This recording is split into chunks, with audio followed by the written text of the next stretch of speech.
नमस्कार साथियों। पूरे देश ने आज प्रधानमंत्री नरेंद्र मोदी जी का सफाई दिवस सुना। कहते हैं कि अपराध बड़ा हो तो सफाई भी बड़ी देनी पड़ती है, और नरेंद्र मोदी जी आजकल यही कर रहे हैं। 31 दिन से हाड़ पिंगलाती और रूह कपकपाती सर्दी में देश का अन्नदाता किसान दिल्ली के दरवाजे पर न्याय की गुहार लगा रहा है। अब तक 44 किसानों की शहादत हो चुकी, मगर पूंजीपतियों की पिछलग्गू मोदी सरकार का दिल नहीं पसीजता। प्रधानमंत्री मोदी और भाजपा सरकार किसानों को थका दो और भगा दो की नीति पर काम कर रही है। मैं फिर दोहराता हूं, प्रधानमंत्री मोदी और भाजपा सरकार किसानों को थका दो और भगा दो की नीति पर काम कर रही है। प्रधानमंत्री टेलीविजन पर सफाई और उनके मंत्रीगण चिट्ठियों की दुहाई तो देते हैं, पर किसानों की भलाई नहीं। मुट्ठी भर पूंजीपतियों की सेवक मोदी सरकार असल में किसान दुश्मन सरकार है। कड़वा सत्य यह है कि राजनीतिक बेईमानी, धूर्तता और प्रपंच का सहारा लेकर विपक्ष को गालियां देकर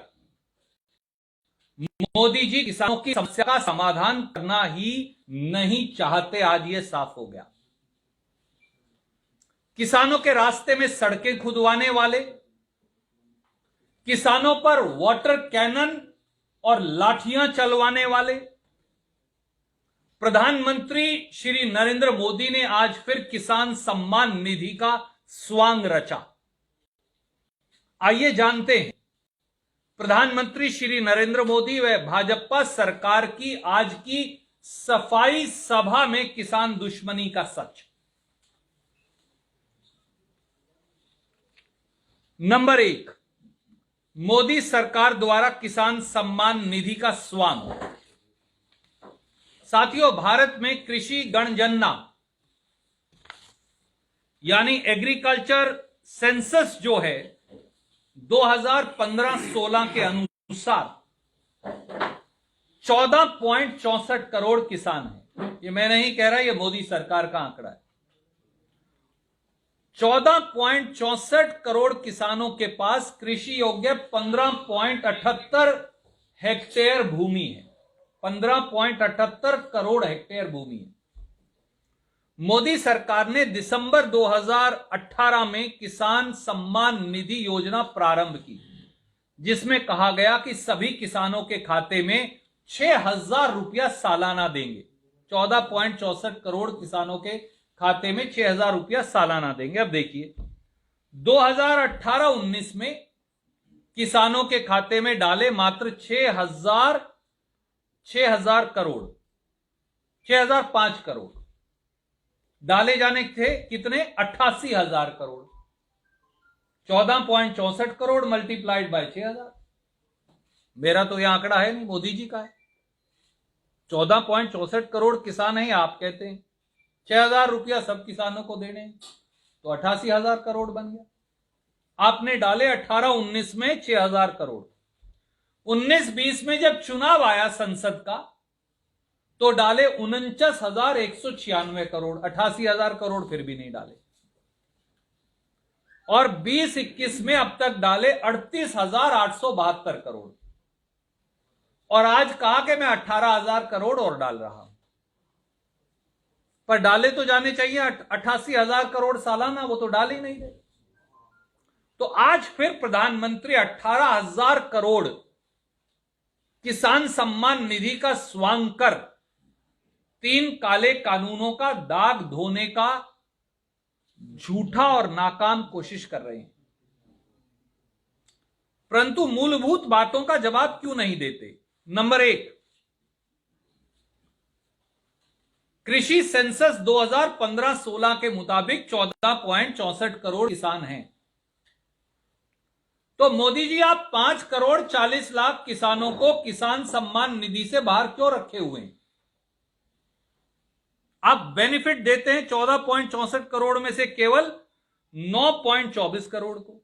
तो 5.40 करोड़ 540 लाख किसानों को किसान सम्मान निधि से बाहर क्यों रखा है? उसको इसके दायरे में शामिल क्यों नहीं किया?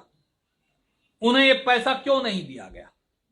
दूसरा सवाल, मोदी सरकार ने 6 सालों में 15,000 रुपया प्रति हेक्टेयर अतिरिक्त पैसा किसानों से वसूली की है। आज मैं इसकी ढोल की पोल आपके समक्ष रखूंगा, एक एक पैसा आने पाई का हिसाब। 15,000 रुपया प्रति हेक्टेयर उन्होंने 15.78 करोड़ हेक्टेयर से अतिरिक्त वसूली की है। यह कैसे की? 25 रुपया लीटर डीजल के दाम बढ़ा दिए। दूसरा, इस सरकार ने पहली बार देश के इतिहास में खाद पर 5% जीएसटी की वसूली की। कीटनाशक दवाई पर 18% जीएसटी टैक्स लगाकर वसूली की। ट्रैक्टर और खेती के सब उपकरणों पर 12% जीएसटी लगाकर वसूली की, जो जीरो था पहले।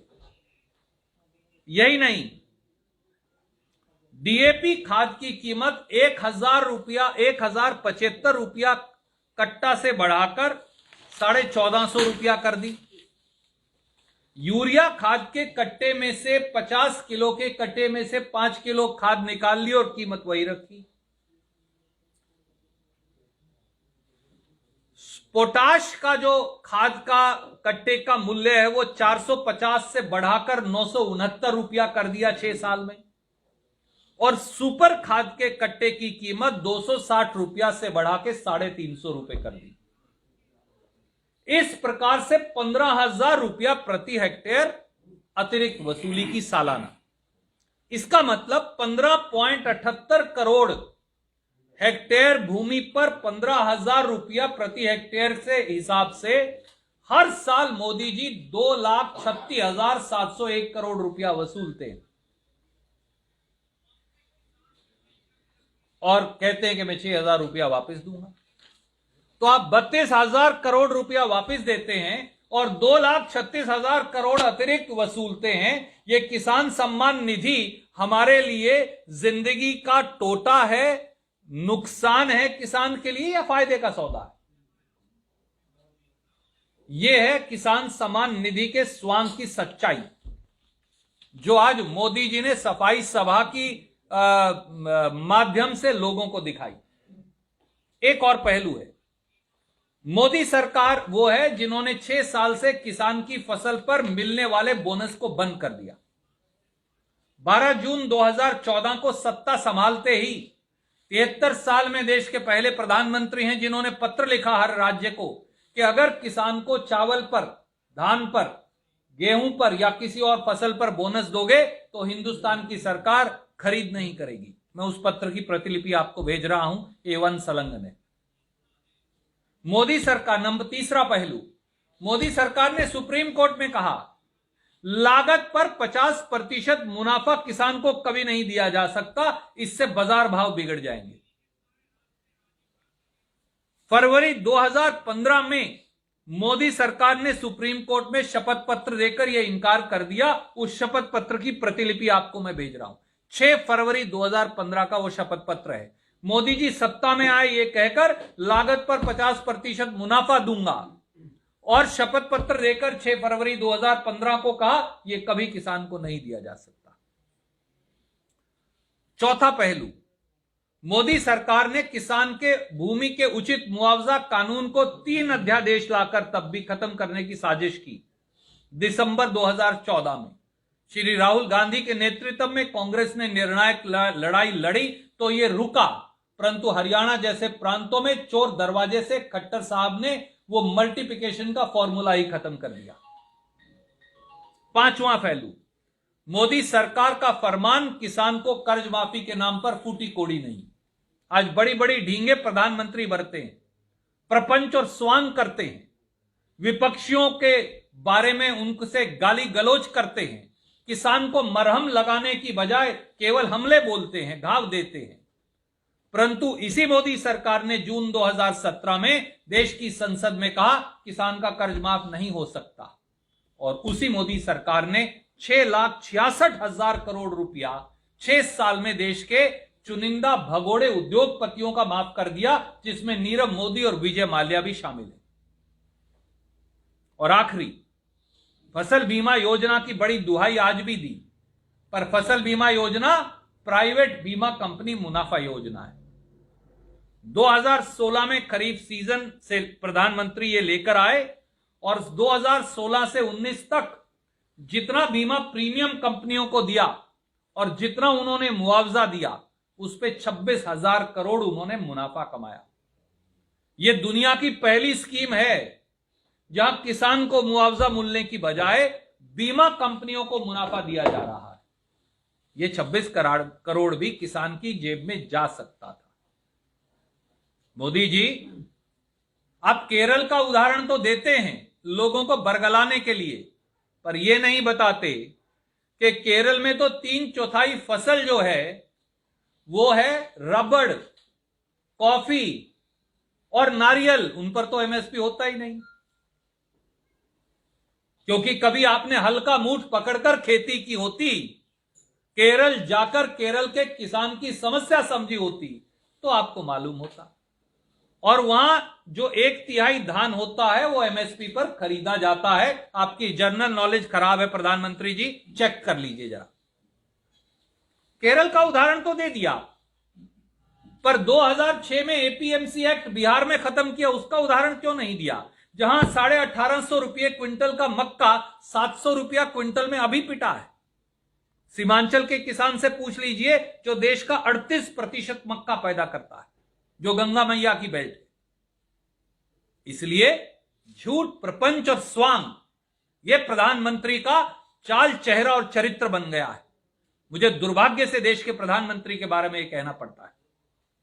मोदी जी, दुख की बात है कि आज आप जिन किसानों से कर रहे बर्बरता और बेवफाई हैं, उनकी बदौलत ही तो आपके सिंहासन में रौनक आई है।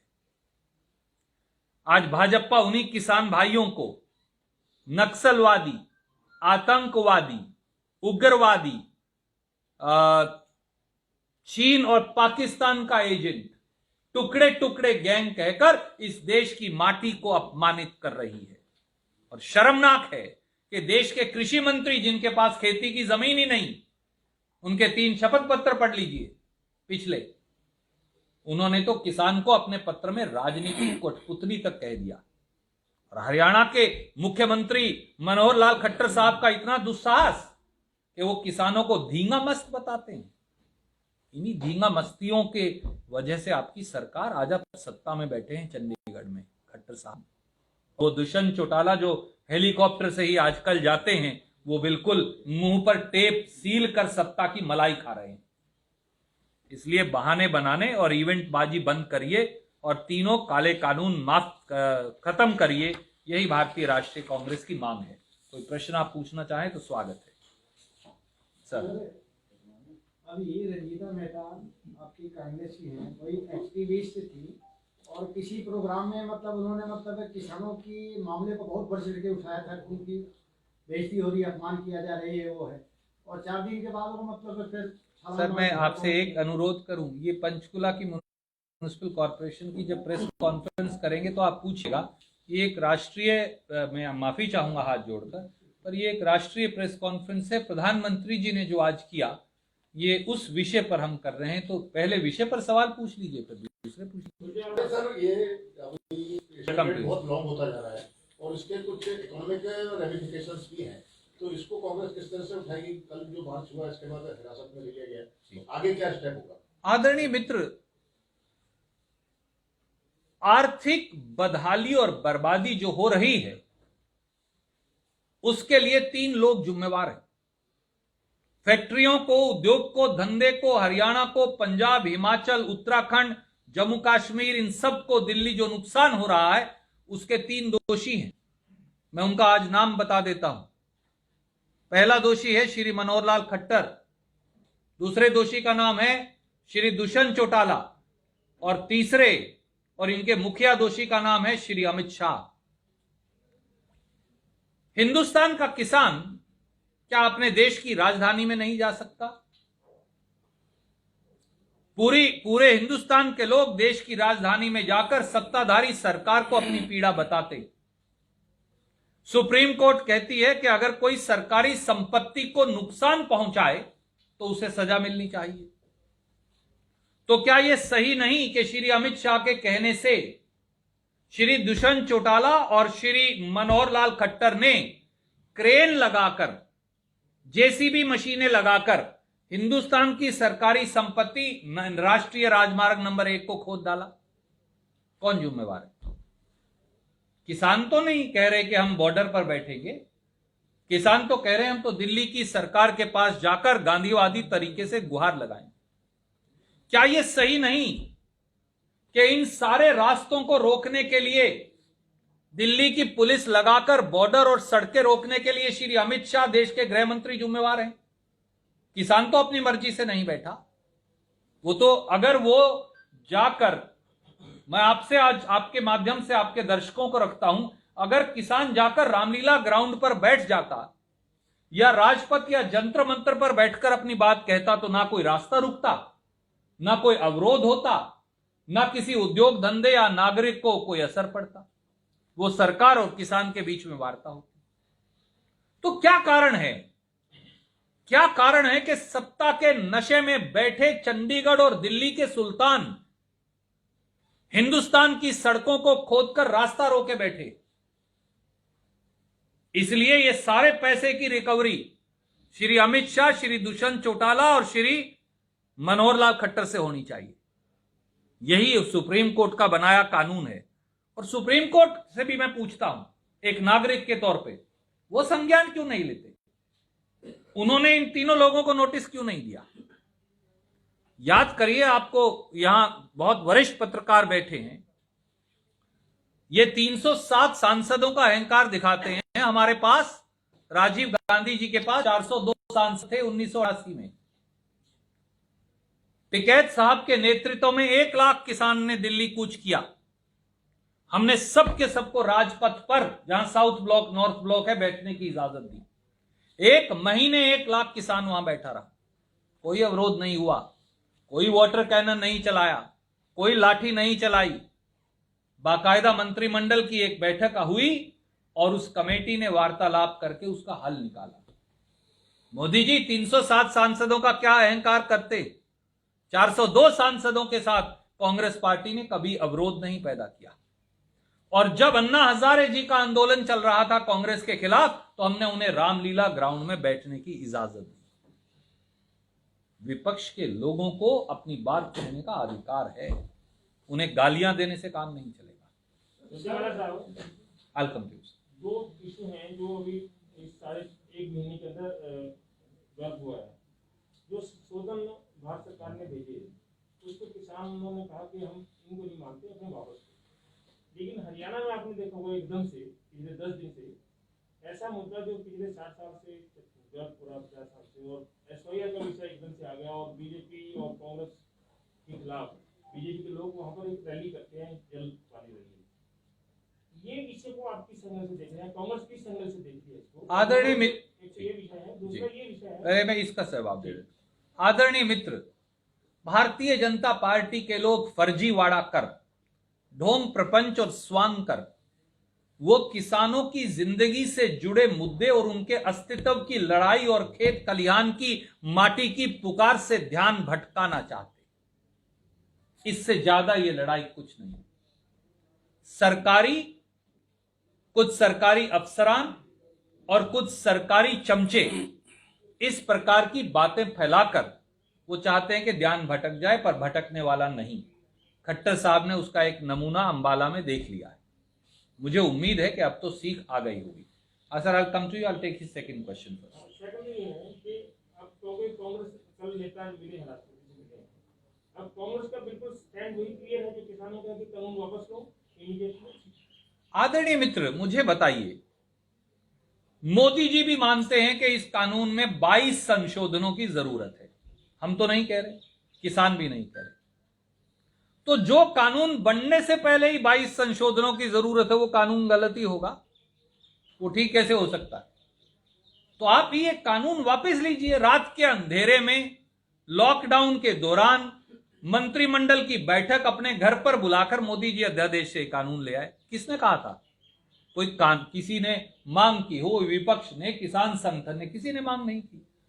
तो इसलिए अगर आपको वाकई में खुले मन से बात करनी है तो ये काले कानून वापस लीजिए। सारे स्टेक होल्डर्स को बुलाइए, देश की किसान यूनियंस को बुलाइए, विपक्षी दलों को बुलाइए, नए सिरे से वार्तालाप करिए। सर, नरेंद्र तोमर साहब के पास एक पैनल भी किसानों का प्रतिनिधिमंडल लगातार जा रहा है, उनकी तरफ से बातें भी की जा रही है। तो वो कौन से किसान हैं? क्योंकि कई बार उनमें से भी एक बार बातचीत आई कि अगर वापस लिए तो हम विरोध करेंगे, कि पैनल है। और इसी से जुड़ा हुआ एक सवाल हरियाणा को लेकर, गुड गवर्नेंस डे आज मनाया गया है हरियाणा में, उसको लेकर भी आपका जवाब चाहिए। 5 किसानों से कच्छ जाकर नरेंद्र मोदी जी बात करते हैं। बाद में पता चलता है कि वो भाजपा के कार्यकर्ता हैं। तो नरेंद्र तोमर जी और पीयूष गोयल जी, जो किसानों को खेती का ज्ञान दे रहे हैं, उन दोनों ने ही कभी ट्रैक्टर का हैंडल पकड़कर देखा नहीं। मैं नहीं कह रहा, उनके इलेक्शन एफिडेविट्स चेक कर लीजिए। और ये जो सरकारी फर्जीवाड़ा वो कर रहे हैं 150 लोगों को बुलाकर, इससे सच्चाई नहीं बदलेगी। क्योंकि ये 62 करोड़ अन्नदाता की अगली नस्ल और अगली फसल और जीवन की लड़ाई है। ये लड़ाई राजनीतिक नहीं, ये लड़ाई कांग्रेस बनाम भाजपा नहीं, ये लड़ाई विपक्ष बनाम सत्ता पक्ष नहीं। ये लड़ाई इस देश की माटी, खेत खलिहान की अगली नस्ल और अगली फसल की लड़ाई है। और इस लड़ाई में देश का किसान कामयाब होगा और कांग्रेस उनके साथ खड़ी है। गुड गवर्नेंस का सवाल था, इसी पे जुड़ा हुआ। 40 की करीब ऐसी योजनाएं हैं जिसको ऑनलाइन कर दिया गया है, और गुड गवर्नेंस डे मनाया जा रहा है हरियाणा सरकार की तरफ से, कुछ अवार्ड भी बांटे गए हैं। जो सबसे बड़े कुशासक हैं, जिनका मन, वचन, आत्मा, कर्म, किसान हो या नौजवान, उनके प्रति दुर्भावना से भरा है, क्या उनकी सुशासन से दूर तक की भी कोई रिश्तेदारी हो सकती है? आप स्वयं अंदाजा लगा सकते हैं। तो सरकारी कार्यक्रमों में अपने मुंह मियां मिट्ठू बनकर आप कुशासन चलाने वाले सुशासन की दुहाई ना ही दें तो ये अच्छा है। सर, वेलकम जी। जो डेडलॉक बन गया है, सरकार कहती है बातचीत चलाइए, किसान कहते हैं कि आप कानून रद्द करें, ये बात करें तो हम बातचीत के लिए आएंगे। इस मसले का हल आप क्या देखते हैं? और आपको नहीं लगता है, कांग्रेस को ऐसा नहीं लगता कि वो भी अपील करे किसानों से कि कम से कम बातचीत तो वो करें सरकार के साथ, और तब उसमें से कोई रास्ता निकलेगा? और एक छोटा सा इसमें मैं आपसे पूछना चाहूँगा, आपने फसल बीमा योजना का जिक्र किया और कहा कि प्रीमियम ज्यादा था, किसानों को मुआवजा कम मिला, लेकिन हरियाणा में इससे उलट स्थिति है, जैसा कि सरकार का दावा है। उनका कहना है कि यहाँ प्रीमियम राशि ज्यादा कम ली गई, किसानों को मुआवजा ज्यादा दिया गया। आदरणीय मित्र, आपने डेडलॉक की चर्चा की। ये डेडलॉक 6 बार किसान मोदी जी के दरवाजे पर गए, अपना दर्द लेकर गए, न्याय की गुहार लेकर गए। कांग्रेस नहीं गई, हम गए भी नहीं, किसान गए, अपनी पीड़ा और तकलीफ बताई। मोदी सरकार किस प्रकार से खेती को पूंजीपतियों की गिरवी रखना चाहती है, उसकी व्याख्या की। खेत खलिहान का चीरहरण करने का जो एक प्रयास है कुत्सित, उसको उजागर किया। पर सरकार लगता है कि उन्होंने मन बना रखा है कि समाधान निकालना ही नहीं, और वो कहीं ना कहीं आज प्रधानमंत्री के शब्दों से प्रकट हो गया। उनका काम केवल विपक्ष को गालियां देना है, किसान को प्रताड़ित करना है, गरीब की रोटी छीनना है, समाधान निकालना नहीं। समाधान निकलेगा जिस दिन मोदी जी अपने मन का मैल साफ करके ईमानदारी से किसान हित में अपने मन के दरवाजे खोल लेंगे। सर, 2010 के वेलकम। आसपास में कहते डॉक्टर सर मनमोहन मैं सिंह एक ने- बार ले लूं बात, पहले बहुत देर से बाबूजी इंतजार कर रहे हैं। हाँ सर, मेरा क्वेश्चन ये है, पिछले तकरीबन 2 महीनों से किसान आंदोलन चल रहा है और किसान पर्टिकुलरली पंजाब और both of the agriculture produce states जी के किसान दिल्ली को एक तरह से घेरे हुए हैं। जी मेरा क्वेश्चन ये है, Congress party major opposition party of the country, sir, उसने अब तक क्या किया है और अब क्या कर रही है वो मोदी सरकार को सीधे रास्ता पर लाने के लिए? मैं 5 कदम आपको बता। जिस दिन ये काले अध्यादेश मोदी जी रात के अंधेरे में मंत्रिमंडल में लाए, श्री राहुल गांधी और कांग्रेस पार्टी पहले व्यक्ति थे देश में और कांग्रेस जिन्होंने इसकी आवाज उठाई। जब ये कानून जबरन संसद में लाए गए तो मैं आपको याद करवाऊं कि लोकसभा और राज्यसभा में सबसे कड़ा विरोध कांग्रेस पार्टी ने किया। हमने मोदी जी के मित्र दलों को भी हमारे साथ मिला लिया और जब मोदी जी को यह लगा कि राज्यसभा में यह कानून पारित नहीं हो पाएंगे तो कांग्रेस के सांसदों को पहली बार देश के इतिहास में 500 पुलिस के मार्शल बुलाकर संसद से सस्पेंड किया और ध्वनि मत से, आप याद करिए संसदीय प्रक्रिया, अगर एक आदमी भी डिवीजन मांगे तो वोट गिननी पड़ती है कानून पे। पहली बार ध्वनि मत से बगैर वोट और सर गिनवाए सांसदों के कौन पक्ष में है कौन विपक्ष में, क्योंकि बीजेपी के सांसद भी रिवोल्ट कर रहे थे, तो मोदी जी ने इसे जबरन पारित किया। देश के इतिहास में पहली बार 73 साल में कांग्रेस और विपक्ष के सांसद गांधी जी की मूर्ति के नीचे 48 घंटे बगैर भोजन खाए बैठे रहे। राहुल गांधी जी ने उसके बाद ट्रैक्टर यात्रा शुरू की जो पंजाब और हरियाणा में आप लोगों ने कवर भी की। किसानों ने उसके बाद जब धरना लगाया, उनकी यह इच्छा थी कि बीजेपी उन पर राजनीतिकरण का इल्जाम ना लगाए और उन्होंने सब विपक्षी दलों कांग्रेस को कहा कि आप वहां धरने पर ना बैठे क्योंकि उससे बीजेपी को उन पर इल्जाम लगाने का गलत मौका मिलेगा। हमने उसका सम्मान भी किया। फिर हमने पूरे देश में कैंपेन चलाया और कल 1,70,00,000 किसानों के दस्तखत इन काले कानूनों के रिपील में कांग्रेस पार्टी राहुल जी के नेतृत्व में राष्ट्रपति जी को सौंप कर आई। ये लड़ाई जारी रहेगी। देश के हर कोने में कांग्रेस लड़ रही है और हम लड़ते रहेंगे। लास्ट